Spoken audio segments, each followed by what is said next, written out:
Hi, this is Sean Henricksen here at the Sean Henricksen Law Firm, where we help good people like you avoid the devastating consequences of criminal charges. Today, I'm actually going to tell you a little bit more about the time that I was arrested. I know that I've mentioned it before, but I haven't really gone into the details too much about what actually happened that led to me getting arrested, so I'm going to talk a little bit about that today. Before we get to that, I do have some free stuff for you. We've got a free download, so if you click down in the notes, I've got 4 things you should be doing if you are arrested. Just click on that link and we will email that right out to you.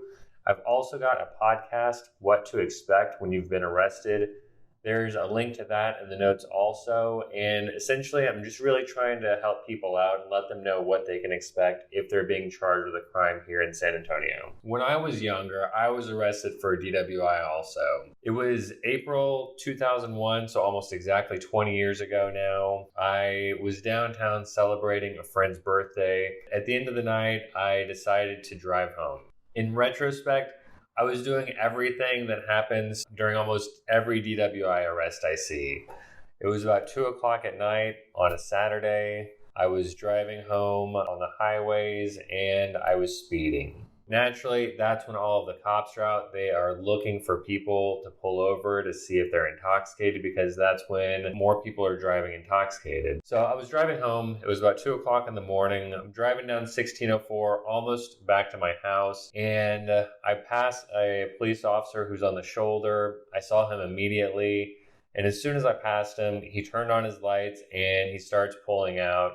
So I immediately started pulling over. Since this was 20 years ago, I don't remember exactly how the conversation between me and the officer went. Just by knowing how things work now, I'm sure he asked where I was coming from, and I probably mentioned that I was coming from a bar downtown.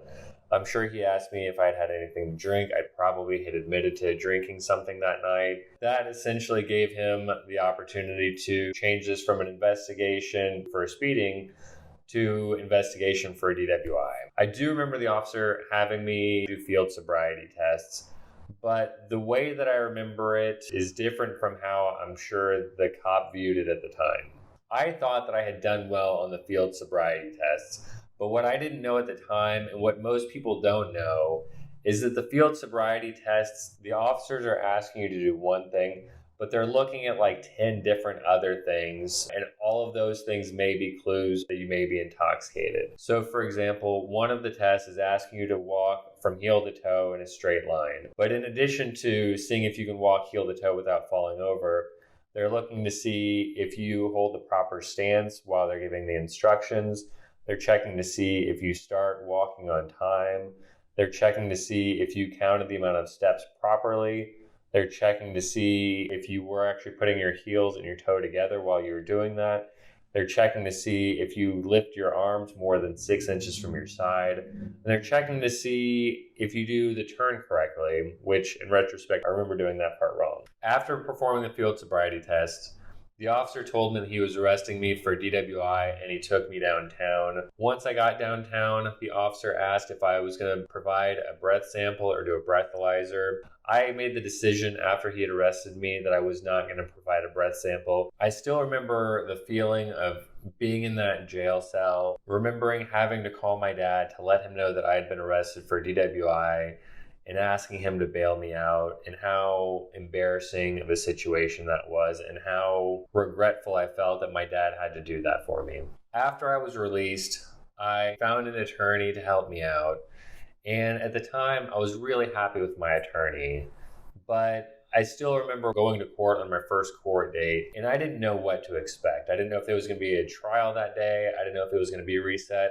I really didn't know what to expect because my attorney didn't let me know what to expect. When I was walking through the court up to the room, my attorney actually met me outside the door and told me that my case had been dismissed before even walking into the courtroom. I still don't know exactly why my case was dismissed. I don't know if it was because they didn't have a breath sample. I didn't know if maybe something wasn't recorded right. I I really don't know why exactly my case was dismissed. You can go online now and look at the district clerk's record and see my arrest. My attorney hadn't even gotten to a point where he let the court know that he was representing me. So he wouldn't have had the police reports or anything else. So he probably didn't know exactly why they had dismissed the case either at that time. Since my case was dismissed, I was eligible to have my record cleaned up. Probably not immediately, but after a year or so, I could have gotten my record cleaned up. But my attorney didn't let me know that. Because he didn't let me know that, every time I applied for a job or when I was applying to go to law school, I'd always have to check off that box saying that I had been arrested and telling one of the most embarrassing stories that I had, not knowing how it would affect me getting that job or getting into school. And I could have avoided all of that if my attorney had just told me that since my case was dismissed, I can get that record expunged and taken off my record and wouldn't have to tell anybody else about that arrest. Now that I'm the one handling other people's cases and helping them through the situation that I had gone through 20 years ago, I make it a priority to make sure that people know what to expect, because I don't want them to have that feeling that I had when I was walking to court on that first day. And I make sure that I'm available to answer my clients' questions, because not knowing what to expect and not knowing what's going on with your case, not having your questions answered, it adds so much more stress to an already stressful situation. And I want to take that stress off of my clients' shoulders. I also make sure that if there's any way that somebody can clean up their record so that their charge doesn't follow them around for the rest of their life, I definitely want to make sure that they know about that, because everybody who comes in my office says that they want their case dismissed. But to get the full benefit of a dismissal, you've got to clean up your record afterward, because otherwise it's going to show up on background checks and people are going to make assumptions just based off of you being arrested and charged with a crime. I hope that this video has been helpful for you.